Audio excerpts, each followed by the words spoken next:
lovely students, this is Mansi. Welcome back to the channel. Now we're going to start with exercise 10.1. छोटी सी exercise है, फटाफट से खत्म कर देंगे. So exercise 10.1 का फर्स्ट क्वेश्चन है, how many tangents can a circle have?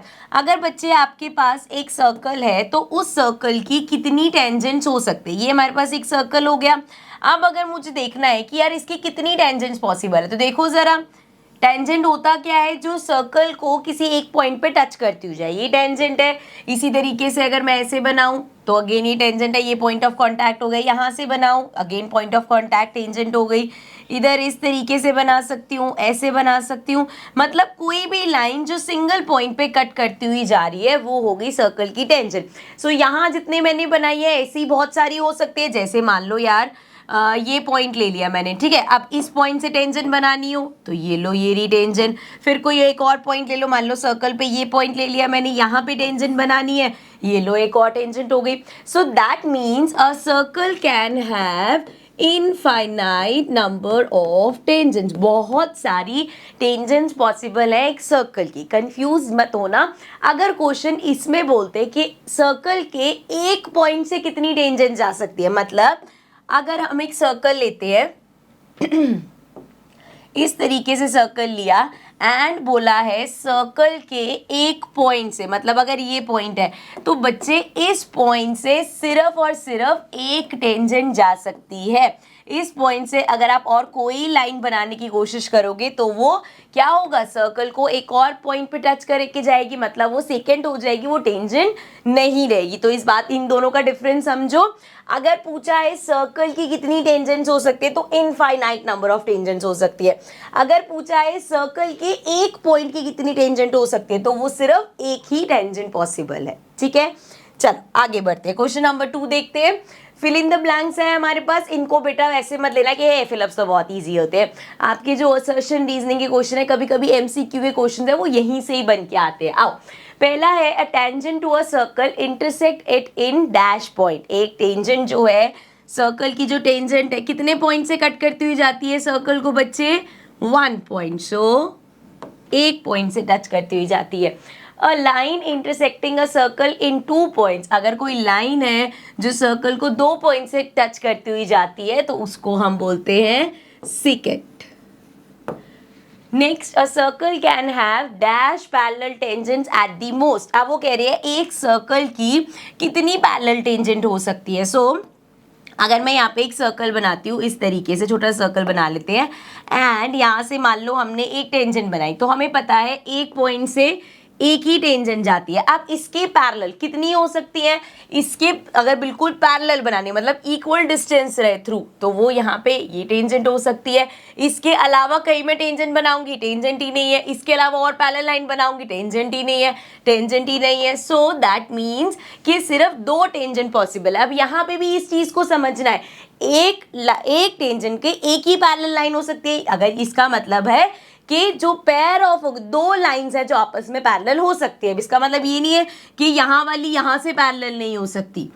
Number of parallel lines बहुत सारी हो सकती है, लेकिन एक टेंजेंट की एक ही पैरेलल लाइन पॉसिबल है. अगर आप सोचो कि हम अगर इस टेंजेंट को देख रहे हैं तो इसके हम 2-4 पैरेलल बना पाएंगे, ऐसा नहीं हो सकता. एक की एक ही होगी. मतलब यहाँ पे जो आंसर होगा वो होगा circle can have 2 parallel tangent at the most. मतलब 2 टेंजेंट आपस में पैरेलल हो, यही पॉसिबल हो सकता है. ऐसे पेयर बहुत सारे हो सकते हैं, ठीक है ना, क्योंकि जिस पॉइंट से भी आप इस पॉइंट से टेंजेंट बनाया, इसके पैरेलल यहाँ बन जाएगी. सो अगेन इसके पैरेलल भी एक और टेंजेंट हमारी बन सकते हैं. लेकिन क्या हो रहा है, 2 ही आपस में पैरेलल है लाइंस. ठीक है, आप सोचो 3-4 आपस में टेंजेंट्स पैरेलल हो, ऐसा पॉसिबल नहीं है. ठीक है, आगे देखो. 4, the common point of a tangent to a circle and the circle is called. अब कॉमन पॉइंट को क्या बोलते हैं? जैसे यहाँ पे देखो ये टेंजेंट गई तो ये जो पॉइंट ऑफ कांटेक्ट है, मतलब ये जो पॉइंट जिस पे टच हो रहा है, इसको हम बोलते हैं पॉइंट ऑफ कांटेक्ट.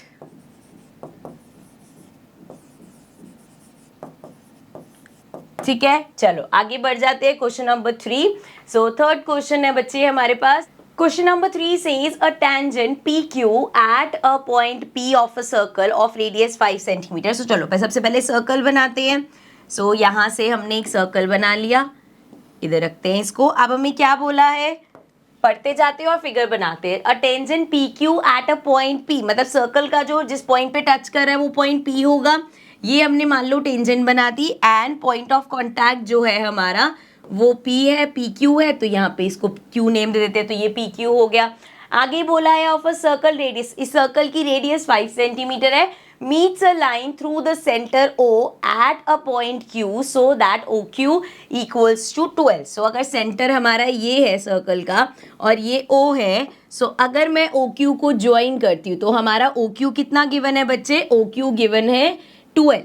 ठीक है, अब इसके अलावा OP को भी अगर मैं ज्वाइन कर दूँ, OP क्या है, तो सर्कल की रेडियस है, गिवन कितनी है 5 गिवन है हमें। एंड हमें क्या बोला है, we have to find the length of PQ, हमें ये PQ निकालना है। तो देखो हमने अपनी जो फर्स्ट थ्योरम पढ़ी थी वो ये पढ़ी थी कि सर्कल की जो रेडियस है वो टेंजेंट हमेशा क्या, और सर्कल की टेंजेंट दोनों परपेंडिकुलर होते हैं। तो देखो पॉइंट ऑफ कांटेक्ट ये है, ये रेडियस हो गया, ये हमारी टेंजेंट हो गई, ये हमारा 90 डिग्री का एंगल हो गया। तो अगर 90 डिग्री का एंगल है, एक राइट एंगल ट्रायंगल है ये, सो यहाँ पे हम अपनी पाइथागोरस थ्योरम लगा सकते हैं। सो इन ट्रायंगल QPO,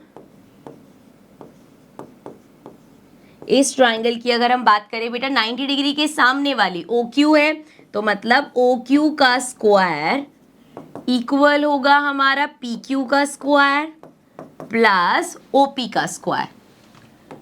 अब देखो यहाँ पे क्या क्या दे रखा है हमें, OQ गिवन है, OQ कितना है 12, तो 12 का स्क्वायर इक्वल होगा PQ तो हमें फाइंड करना है, प्लस OP है 5, तो 5 का स्क्वायर, सो ये आ गया 144 एंड ये 5 5 25 प्लस का इधर आके माइनस का हो जाएगा, सो -25 इक्वल्स टू PQ का स्क्वायर। थोड़ा सा इसको ऊपर करते हैं, इसको माइनस कर लेते हैं, 4 में से 5 है तो 5 6 7 8 9 10 11 12 13 14, सो ये आ गया हमारे पास 9 एंड ये हो जाएगा 3 में से 2 गया 1 और इधर बचा 1 इक्वल्स टू PQ का स्क्वायर। अगर PQ निकालेंगे बच्चे, स्क्वायर है इधर आके ये हो जाएगा अंडर रूट में, सो 119, सो PQ कितना आया हमारे पास अंडर रूट में 119। एक बार चेक कर लो ऑप्शन, डी ऑप्शन आंसर है हमारा, सो ये हो गया आंसर। ठीक है, क्लियर है, समझ में आया। चलो नेक्स्ट क्वेश्चन पे चलते हैं, question number 4। So question 4 says draw a circle and 2 lines parallel to a given line such that one is a tangent and other is a secant to the circle. तो देखो सबसे पहले तो एक circle बना लेते हैं। सो ये हमने यहाँ पे बना लिया एक सर्कल। अब उन्होंने बोला कि इस सर्कल से, और एक लाइन भी दे रखी है हमें, ये सर्कल है और एक ये लाइन हो गई। ठीक है, अब आपको इस लाइन से, so draw a circle and 2 lines, 2 line बनानी है parallel to a given line. So ये वाली होगी हमारी गिवन लाइन। इस तरीके से अब 2 लाइन्स बनानी है हमें, कलर चेंज करते हैं। इसके पैरेलल एक टेंजेंट कैसी होगी, सर्कल को एक पॉइंट पे टच करती हुई जाएगी। इसके इस लाइन के पैरेलल एक सेकंड कैसी होगी, सर्कल को 2 पॉइंट पे टच करती हुई जाएगी।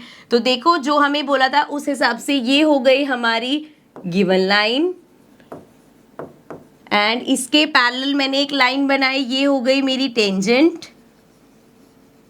एंड इसके पैरेलल ये एक और लाइन बनाई मैंने, तो ये क्या हो गई, दिस इज माय सेकंड, क्योंकि ये 2 पॉइंट पे टच कर रही है सर्कल को, ये 1 पॉइंट पे टच कर रही है। ठीक है, यही हमें क्वेश्चन में करना था, इजी था, सिंपल था।